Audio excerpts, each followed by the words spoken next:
Assalamualaikum warahmatullahi wabarakatuh. Apa kabar anak-anak?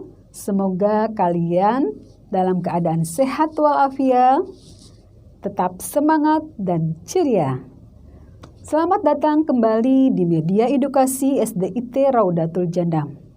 Kali ini kita akan membahas tentang kandungan surat Asyam yang berhubungan dengan ayat 11 hingga ayat 15. Mari kita sama-sama saksikan video berikut ini. Bismillahirrahmanirrahim. Di dalam Al-Quran banyak diceritakan kisah tentang Nabi Shaleh alaihissalam dan kaum Tsamud. Di antaranya di dalam Quran surat Asyam. Allah Subhanahu wa Ta'ala bersumpah dengan 7 fenomena alam. Matahari, bulan, siang, malam, langit, bumi, dan jiwa manusia. Allah akan mengazab kaum yang membangkang dan melampaui batas. Kandungan Quran Surat Asyam.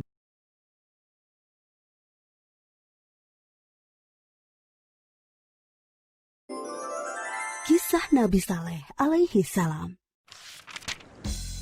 Setelah Nabi Hud, keluarga serta pengikutnya hijrah ke Hadramaut, mereka membentuk kehidupan baru di sana dalam suasana keimanan yang tinggi.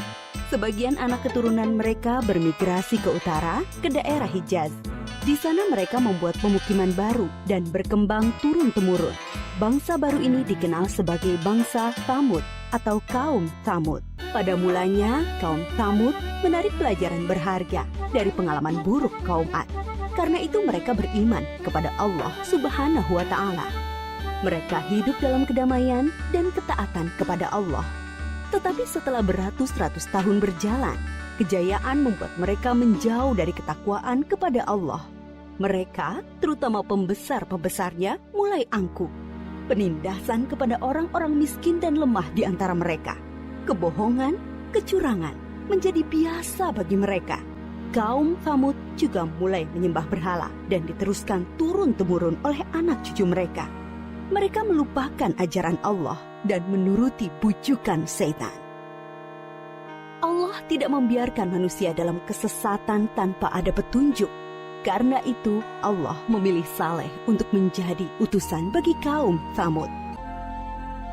Kemudian mereka menantang Nabi Saleh untuk mendatangkan mukjizat. Mereka berpikir, tentulah Nabi Saleh tidak bisa memenuhinya, dan jatuhlah wibawahnya di mata para pengikutnya. Mereka menuju Bukit Berbatu. Nabi Saleh memohon kepada Allah dengan penuh kesungguhan supaya diberi mukjizat. Dari dalam batu besar keluarlah seekor unta yang sangat istimewa. Besar, gemuk, berbulu tebal. Tapi semua ini tidak menjadikan pemuda-pemuda Tsamud beriman kepada Allah dan Nabi Saleh. Sejak itu, pengaruh Nabi Saleh semakin besar. Bertambah kuat keyakinan orang yang beriman. Para pemuda Tsamud semakin cemas. Mereka takut wibawa mereka makin turun dan tidak mempunyai pengikut lagi.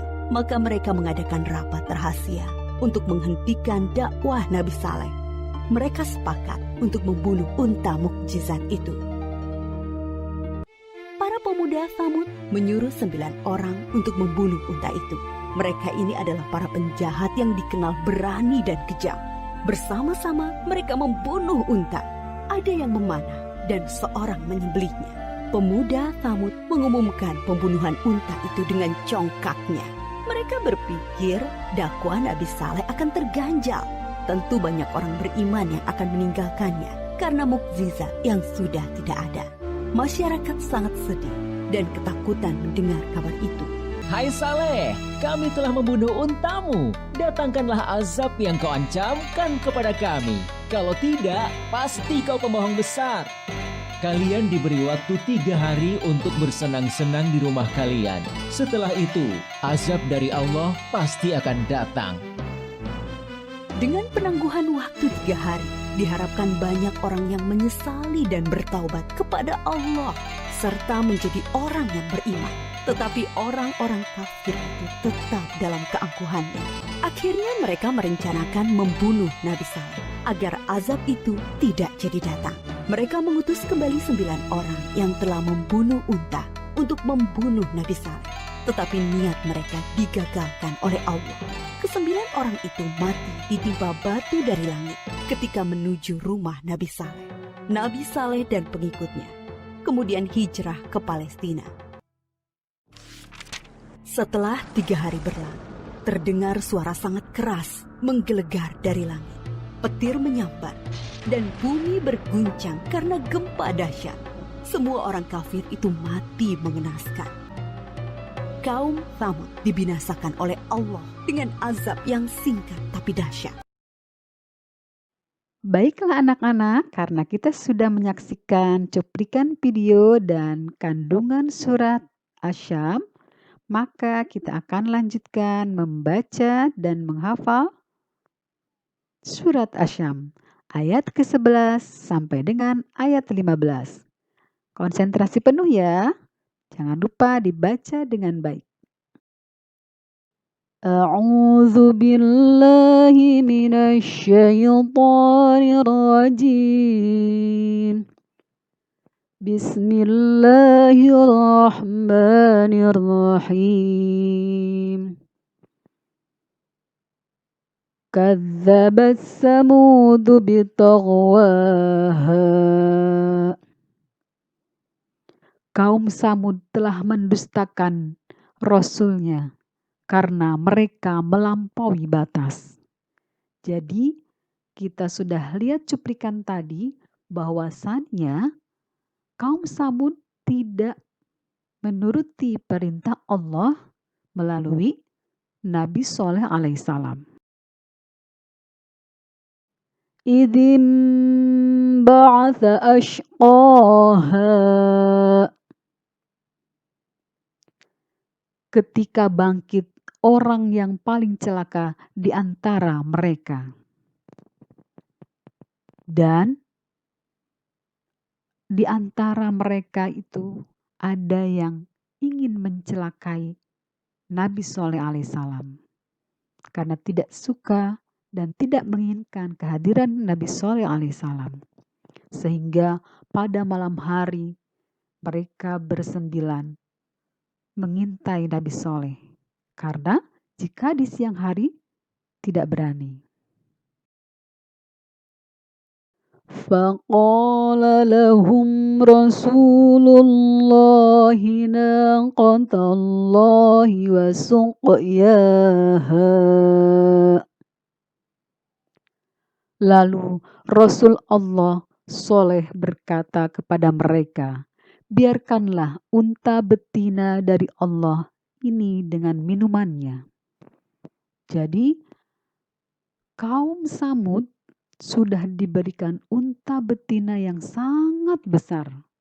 Bahkan air susunya bisa diminum seluruh kaum Samud.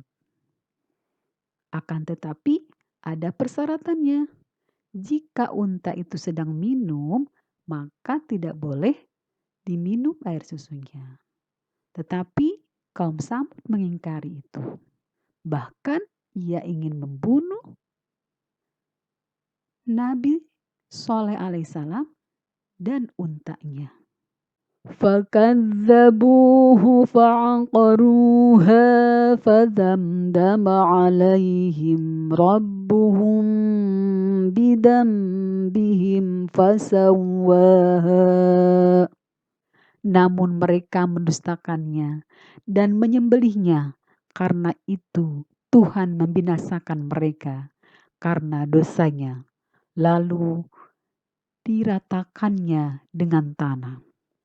Setelah untanya dibunuh, ada peristiwa terjadi dalam satu riwayat menjelaskan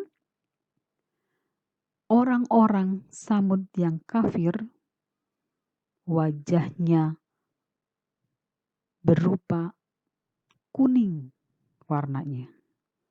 Keesokan harinya berupa merah dan selanjutnya berwarna hitam.